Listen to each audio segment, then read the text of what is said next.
आज हम नागार्जुन की एक खास प्रकार की कविता पर बात करेंगे आप लोगों से और उसका पाठ सामने रखकर उसका अर्थ समझाते हुए उसकी विशेषताओं पर भी बात करेंगे। नागार्जुन ने अनेक प्रकार की कविताएं लिखी। मोटे तौर पर उनकी कविता की दुनिया उन्हीं के शब्दों में 3 हिस्से में बटी है। नागार्जुन की एक प्रसिद्ध कविता है,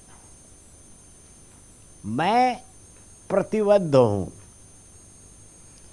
ये सब लोग जानते हैं, हिंदी के पाठक लेखक, कि नागार्जुन एक प्रतिबद्ध कवि है।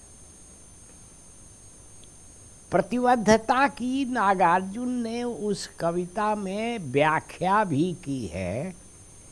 मैं विषय का अधिक विस्तार न हो इसलिए उस ओर नहीं जा रहा हूँ, लेकिन यह कहना जरूर चाहता हूँ कि नागार्जुन ने प्रतिबद्धता के साथ साथ 2 और धारणाओं का आविष्कार किया है, या कहिए कि निर्माण किया है, कि संबद्ध हूँ। असल में प्रतिबद्धता और संबद्धता में बुनियादी फर्क है। प्रतिबद्धता केवल विचारों की हो सकती है, लेकिन संबद्धता भावनाओं की भी होती है, स्थितियों की भी होती है, वास्तविकताओं की भी होती है। उससे भी अधिक तीसरी धारणा उनकी है, आबद्ध हूँ। इस मैं प्रतिबद्ध हूँ लंबी कविता में उन्होंने तीनों की व्याख्या की है। उनका प्रतिबद्धता से मतलब है समाज की जो समस्याएं हैं और उन समस्याओं से जो पीड़ित दुखी लोग हैं उनके प्रति एकता। संबद्ध से मतलब है कि जो जहाँ कोई रहता है, हम और आप, तो वहाँ प्रकृति भी होती है। तो संबद्धता का मतलब है प्रकृति से जुड़ाव। यह भी नागार्जुन की कविता में बहुत है। संक्षेप में मैं ये कहूँ कि तीसरी धारणा है आबद्ध। आबद्ध आदमी होता है पारिवारिक संबंधों में। पिता हैं, माँ है, बहन है, भाई है, बेटा है, बेटी है, और परिवार और बड़ा हो तो और भी बहुत लोग। इन सब से मनुष्य संबद्ध भी होता है, आबद्ध बल्कि बंधा हुआ एक तरह से। नागार्जुन तीनों तरह की कविताएं लिखते हैं। आपके आज के पाठ के रूप में 3 कविताएं हैं। पहला है अकाल और उसके बाद, दूसरा है खुरदुरे पैर, और तीसरा है शासन की बंदूक। ये तीनों कविताएं नागार्जुन की प्रतिबद्धता को व्यक्त करती हैं, सामने लाती हैं पाठकों के, और भारतीय समाज के आम जनजीवन के द्वंद्वों, दुविधाओं असुविधाओं और संघर्षों की अभिव्यक्ति करती है। इसीलिए मैंने कहा था कि आज के हमारे इस बातचीत में जो 3 कविताएं हैं, ये तीनों उनकी प्रतिबद्ध होने की गवाही देने वाली कविताएं। अब आप पहली कविता लीजिए और उसका पाठ सुनिए। एक और मैं बात जोर देकर कहना चाहता हूँ कि कविता शुरू से ही, जब से कविता शुरू हुई है भारत में और दुनिया में, तो अधिकांशतः वह मौखिक रही है। शुरू में बोलकर लोग अपनी कविता सुनाते हैं। आज भी गाँव में ऐसे कवि मिल जाएंगे जो लिखते कम और बोलकर अधिक सुनाते। इसीलिए कविता का पाठ उसके अर्थ को खोलता है। बहुत लोगों को, स्वयं कवियों को या दूसरे पाठकों को पाठ करना ही नहीं आता। इसीलिए पहले मैं आपके सामने बारी बारी से कविताएं रखूँगा और फिर उनका अर्थ, उनकी विशेषता आदि के बारे में बात करूँगा। तो पहली कविता है अकाल और उसके बाद। ये कविता ये 1952 की कविता है। अंग्रेजी राज के ज़माने में भारत में अकाल बहुत पड़ते थे। हजारों ही नहीं, लाखों लोग अकाल में मरते थे।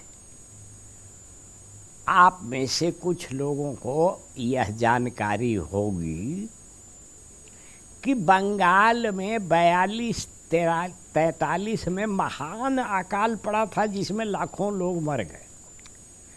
अच्छा, अकाल दोनों तरह के होते हैं मित्रों। एक तो प्राकृतिक विपत्ति के रूप में अकाल, बारिश नहीं हुई, सूखा हो गया, फसल मारी गई, तो अकाल। पर कभी कभी मनुष्य निर्मित अकाल भी होते थे, जैसे बंगाल में हुआ था। बंगाल का जब अकाल पड़ा तो दूसरे महायुद्ध का काल था। जो अनाज था भारत में और बंगाल में, उस सब को अंग्रेजों ने अपने सैनिकों को के खाने के लिए विदेश भेज दिया।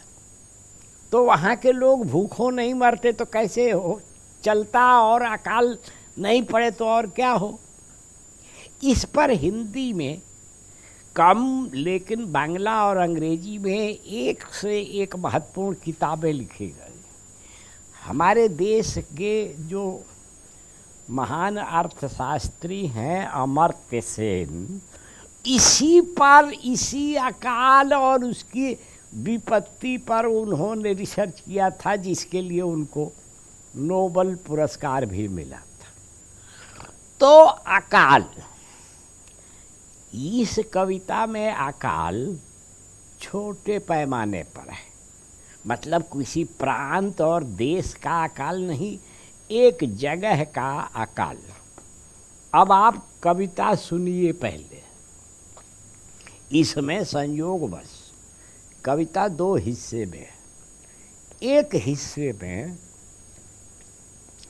अकाल की वास्तविकता का चित्रण है और दूसरे हिस्से में उससे मुक्ति का प्रभाव जो पड़ता है उसका चित्रण है। कई दिनों तक चूल्हा रोया चक्की रही उदास। बाबा जो है नागार्जुन, ये नहीं कह रहे हैं कि घर में अन्न नहीं आया, माने जिस परिवार को ध्यान में रखकर वो कविता लिख रहे हैं, जिस गांव को ध्यान में रखकर कविता लिख रहे हैं, जिस शहर को ध्यान में रखकर कविता लिख रहे हैं, तो ये नहीं कह रहे कि वहाँ अन्न नहीं है, बल्कि चूल्हा चक्की आदि की चर्चा के माध्यम से अन्न के अभाव की अभिव्यक्ति कर रहे हैं। कई दिनों तक चूल्हा रोया। चूल्हा होता है रसोई बनाने के लिए। अनाज नहीं होगा तो कैसे रसोई बनेगी? चावल दाल यही सब तो होगा तो रसोई बनेगी, भोजन बनेगा। तो चूल्हा रोया माने चूल्हे में आग जली ही नहीं, चक्की रही उदास। गेहूं नहीं था तो आटा पीसा नहीं गया। तो चूल्हा चक्की, इसके दुख का वर्णन करते हुए, उसकी पीड़ा का वर्णन करते हुए नागार्जुन मनुष्य की पीड़ा का वर्णन कर रहे हैं।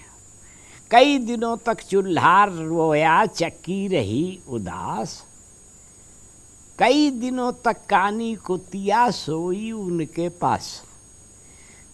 असल में भारतीय समाज की एक विशेषता ऐसी है, जिसको नागार्जुन जैसे कवि पहचानते हैं या फिर प्रेमचंद जैसे लेखक। आप में से कुछ लोगों को प्रेमचंद की कहानी पूस की रात याद होगी। उसमें जो खेत की रखवाली करने गया हुआ है आदमी, उसके साथ एक कुत्ता भी है, झबरा उसका नाम रखा है उसमें। वो बराबर दोस्त की तरह काम करता है। तो हमारे यहाँ, आपके यहाँ भी ये हर घर में आसपास ये सब जीव जंतु रहते हैं, मनुष्य के साथ ही रहते हैं, और कहाँ रहेंगे? कुत्ता कुतिया। तो अब कुत्ते कुतिया को कुछ खाने पीने को नहीं मिलेगा तो वैसे पड़ी रहे मरती हुई सी। कई दिनों तक कानी कुतिया सोई उनके पास, मैंने चूल्हा और चक्की के पास। कई दिनों तक लगी भीत पर छिपकलियों की गश्त। छिपकली जो नाम की जीव होती है, वो कीड़े मकोड़े खाती है। कीड़े मकोड़े घर में तब आते हैं उड़ने वाले, जब प्रकाश हो, दिया हो, किसी तरह का प्रकाश हो, तभी तो आएंगे। तो जब घर में कुछ खाने पीने को ही नहीं है तो प्रकाश काहे हो, कहाँ से हो? प्रकाश में तो और खर्च ज़्यादा लगता है, तेल लगेगा, बाती लगेगी, और कुछ नहीं तो चाहे मिट्टी का, चाहे सरसों का, चाहे अलसी का, कोई तेल तो लगेगा, बाती लगेगी।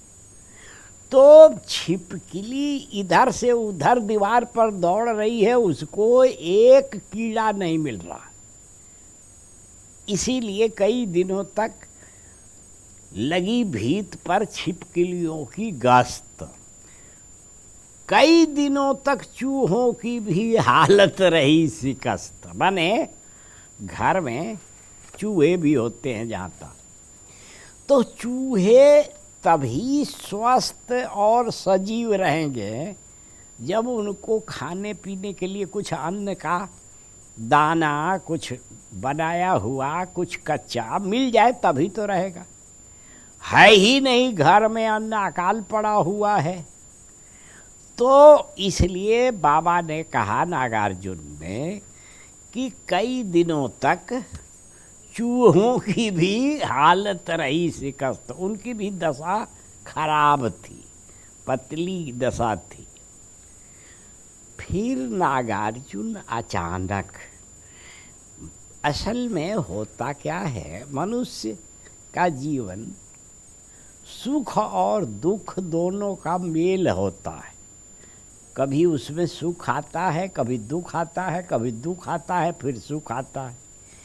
इस अकाल और उसके बाद में समानांतर दो तरह के दृश्य हैं, बल्कि आप ये कह सकते हैं कि शब्दों में दो तरह के चित्र हैं।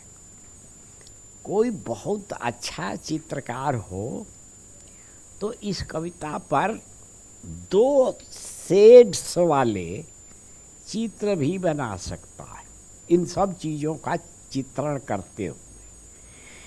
उसके बाद से अकाल के बाद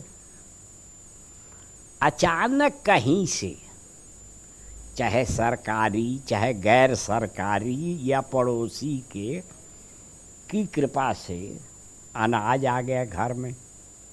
तो अनाज जब घर में अन्न आया तो कैसी मानसिकता हो गई, कैसी वास्तविकता बदल गई, दूसरे हिस्से में इसका चित्रण वर्णन है। अब दूसरे हिस्से को सुनिए।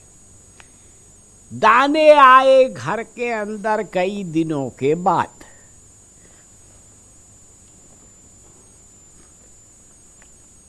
धुआं उठाया आंगन के ऊपर कई दिनों के बाद। दाने आए घर के अंदर कई दिनों के बाद। अकाल में अचानक कहीं से आ गया, मान लीजिए अन्न के दाने आए तो धुआं उठा, माने भोजन बनेगा तभी तो धुआं निकलेगा। पुराने ज़माने में कोयले या लकड़ी से खाना बनता था। अब आज का ज़माना ये सब गया, वो सब चीज़ें अब गायब हो गई। यही नहीं कि यहाँ से शहर से गायब हो गई, गांव से भी गायब हो रही। तो उन्होंने कहा कि धुआं उठा आंगन के ऊपर कई दिनों के बाद। चमक उठी घर भर की आंखें कई दिनों के बाद। परिवार के, घर के सभी छोटे बड़े जो लोग थे उनको लगा कि आज भोजन मिलेगा, तो इसलिए आंखें चमक उठी, मैंने उनमें चमक आ गई, ज्योति आ गई, प्रसन्नता की लहर छा गई। बाबा ये नागार्जुन चित्रण कर रहे हैं। अब इसके बाद एक और देखिए, अकाल में भी मनुष्य के साथ रहने वाले जीव जंतुओं की चर्चा है, तो अकाल के बाद भी होना चाहिए। यहाँ अकाल के बाद मैंने घर में दाने आने पर, घर से धुआं निकलने पर, कौवे ने खुजलाई पाखे कई दिनों के बाद। ये कौवा ऐसा पक्षी है जो प्रायः घरों के आसपास घूमता रहता है। आप में से बहुतों को यह मालूम होगा कि कौवे कविता में और लोकगीत में बराबर मौजूद रहते हैं। एक खास तरह से कौवा जब बोलता है तो गांव की औरतें समझती हैं कि कोई पाहुन या मेहमान आने वाला है।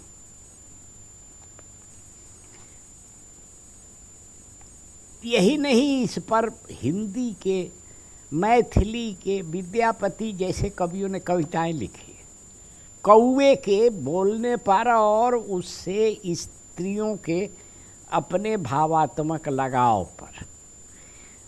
तो अब ऐसे कौवे को भी लगा कि अन्न का दाना घर में आया है, तो जो खाने के बाद जूठन गिरेगा वो बाहर फेंका जाएगा, तो मुझे भी कुछ मिल जाएगा।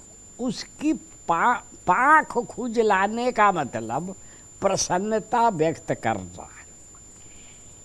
ये है नागार्जुन की जन जीवन के प्रति गहरे लगाव की कविता का एक प्रमाण अकाल और उसके बाद। तो इसलिए एक नागार्जुन का यह जो रूप है उनकी प्रतिबद्धता को ही व्यक्त करता है। अब आप बाबा की नागार्जुन की दूसरी कविता देखिए। एक उनकी कविता है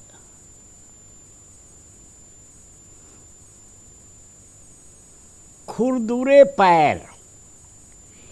ये खुरदुरे पैर नाम की जो कविता है ये रिक्शा चलाने वाले पर कविता है। देखिए, जो गरीब लोग हैं उनसे नागार्जुन का लगाव बहुत प्राचीन समय से, मैंने जब से वो कवि बने तब से जीवन के अंत तक बना रहा। स्वयं वो जीवन में गरीबी को झेल चुके थे और गांव के गरीब लोग ही शहरों में जाकर रिक्शा चलाते हैं। रिक्शे भी कई तरह के होते हैं मित्रों। कलकत्ते में एक रिक्शा होता है जो देश के किसी हिस्से में वैसे रिक्शे नहीं होते। वो रिक्शा आदमी खींचता है, आगे आगे खींचता है अपने कंधे पर उस वो रिक्शे का लगभग दोनों ओर का हिस्सा लेकर और दौड़ता है। ये मनुष्य की सबसे अधिक पतित जो स्थिति हो सकती है उसकी अभिव्यक्ति होती है हाथ रिक्शे में। लेकिन जो साइकिल रिक्शा है उसमें भी मनुष्य की यातना बहुत होती है। यह साइकिल रिक्शा चलाने वाले व्यक्ति के पैरों को देखकर लिखी गई कविता है। अब जो रिक्शा चला रहा है उसको कोई जूता चप्पल उपलब्ध हो ये एकदम जरूरी नहीं है, बल्कि प्रायः नहीं होता। तो ऐसे में ही पैरों में बेवाई फटती है। पता नहीं आप लोगों ने बेवाई नाम की बीमारी के बारे में जाना है कि नहीं, जानते हैं कि नहीं। गांव में मुहावरे चलते हैं, जाके पाँव न फटे बेवाई सो का जाने पीर पर आई। माने जिसको बेवाई नहीं फटी, बेवाई में दर्द बहुत होता है, ठंडक के दिनों में प्रायः बेवाई फटती है, उससे दर्द होता है। लोग तेल लगा के जैसे तैसे सेको करके थोड़ा काम चलाऊ अपने को बनाए रखते।